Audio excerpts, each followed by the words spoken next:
It's California Edition. I'm Brad Pomerance. Jeff Kellogg is back. He is the president of the Long Beach Community College District. It's been an interesting few months. There are 5 members on your board. How many of you ran for re-election? This cycle had 3 seats open for election. But how many ran for re-elect? Out of those 3 seats, I was the only person, the only incumbent running for re-election. The other 2 incumbents, Tom Clark and Mark Bowen, decided not to run. Okay, so automatically you're going to have 2 newcomers. But then someone who was not on cycle, what happened to him? Actually, Roberto. Sorry, right. Yeah, Roberto Odonga. Roberto Odonga ran for the city council and won in the first general with 50%, which is very unusual. No runoff. So that then prompted that we had a vacancy because he can't serve on both So boards. let's talk about that. So you have 2 incumbents that are still there, or 2 old timers, we'll call them. You're one of them. Thank you. Myself and Doug Otto are the old timers. 2 new members, and you then have this open seat. Correct. Now, what happens in a community college district when there's an open seat? We know for state legislature, the governor has to call an election. For our board county supervisor, some counties call an election, some counties ask the governor to appoint. What happens with college, community college districts? With community college, and very similar to K-12 districts as well, and it actually happened in the Long Beach Unified School District in the past 2 years. With a vacancy, the options are very simple. You can either call for a special election, but in a special election, the cost of that election falls solely on that entity. In other words, Long Beach City College would have to flip the bill for a special election, estimated $250,000 to $300,000. But couldn't you, for example, consolidate with the November general election? Because they say it has to be in the next election, or it has been with a certain period of time, Right. it wouldn't get to the November election. And so we really, regardless of when it shows up, there's a very restrictive timeline that you have to do it. And it'll be a standalone election. The board decided, and but let me back up if I can. Is there any, if you could consolidate, theoretically, do you still have that large charge? Do you know? We are, in present, what we do is when the city of Long Beach and the county of Los Angeles are involved in an election cycle at the same time, like we did in June, for example, the costs are shared among those 3 entities. This one is all Long Beach City College. Okay, so you had the choice, special election or we appoint. Okay, and so let's talk about that process without specifically what's happening now, because that's not relevant per se. I'm just trying to learn about this interesting event. How does it work?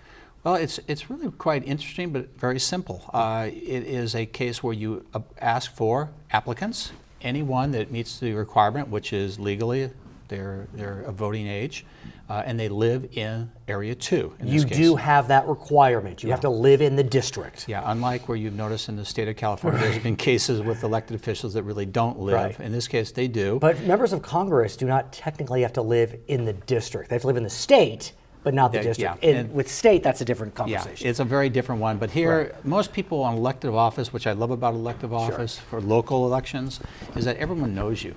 They know where you live, they know where you shop. So we ended up with going the route of having the appointment process. So we actually circulated a lot in publications, and we ended up with 13 applicants that qualified. And what is the application? Is it just your name and address, or is there a questionnaire? No, there's actually a questionnaire, and it goes through questions that are developed by the board and then sent to all of them, and asks them what are their interests, what are their community involvement, why are they running, things of that nature. What are some of the issues you think the college should be addressing? And they answered all those. We actually put together an ad hoc committee of people outside of just the elected board members, and they reviewed all of those applications to make sure they met the qualifications, and they made the decision to forward all, at this time, 11 applicants to the full board for consideration.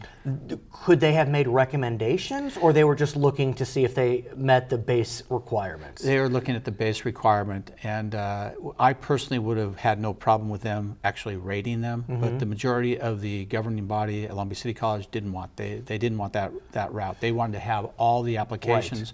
So what we end up doing is we have an interview process with all 11 applicants. And the interview process must be in open form? That's right. Is this a Brown Act issue? It's all Brown Act, so it's all not only open, You can't deviate. So if you ask one person a question, you ask all of them the question. And there's not a lot of give and take on this as well. So it's a very structured process. Do they give speeches? They have 5 minutes of a self-introduction to talk about themselves, and they answer 5 questions. But y'all can't call each other, the 4 of you left on the board, and say, oh, let's support this one, let's support that one. Absolutely not. We actually have a rating sheet. So when the first speaker comes up, that person will be rated number 1 because there's no one else there. When the second speaker comes up, that person will be either number 1 or number 2. Each of you have your own rating sheet. We have a tally sheet, and by the time we're done, we'll have 1 through 11, who the first one all the way down to the 11th one. Then we calculate those, and from what we have put together, we then come up with a short list of 3, 4, or 5. Now, is that prescribed, the number of people that you decide to advance? That's what the decision of the board. So it's not statutory, it's the board decided we're going to advance. In this case, as an example, you decided to advance 5. And we advanced 5 to another interview. Those will be interviewed again. The difference on this time will be there will be the same questions asked, but in the first round, they were all given the questions prior to the meeting. This time, they'll have to stand, listen to the question, and respond accordingly. And this is going to happen in the future. By the time this airs, you will have made your selection, but it's still very interesting. It's by the end of this month, there will be a newest member. So you get to the 5. You're going to not give them the questions. Then again, in an open hearing, we'll call it, the ranking process occurs? No ranking this time. Okay. What happens is after everyone's been heard, then the board has the opportunity, and the public has an opportunity to speak as well. Got it. And then the board essentially takes it, discusses it, and a board member will make a motion to support one of those candidates. That motion then will either get a second or not. Discussion will take place, and a vote will happen. The first candidate that gets a majority vote becomes the newest member of the Long Beach City College Board of Trustees. What's interesting is majority in this case is 75% because there's only 4 of you. So 2-2 doesn't do it. Doesn't do it. You need 3 votes. Not 2-1-1? No. No. No, and that would be difficult to do anyway because, but here's an interesting, now through all this is for the public, a checks and balance. The public has the right to then go out and get a petition based on the number of voters in the last election in the area, and if they get a petition signed by a certain number of qualified voters, they can then force a special election.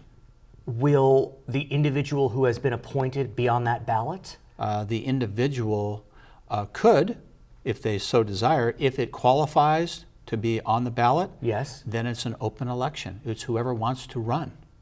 So that would be the public saying, we don't support this decision. Essentially, that's what Does this that would be happen? saying. That hasn't happened. I've never seen that because the board has approved this process. The process moves forward. Simply stated, it looks like people didn't like the process and now they want to try another process. I hope that doesn't happen. I don't expect that to happen simply because the 5 finalists we have are really good people. And so this is to finish a term. It's not as if they start a new 4-year term. Yeah, for the fun of it all, Right. they then get to turn around and run again at the next election for this seat, which For is, this seat. For this seat, which is in 2 years. They don't have to run in the next election. The next election for the city of Long Beach for this is in 2 years. What do you think of all this? I'm glad I am not involved in it in that regard. It's been interesting for me.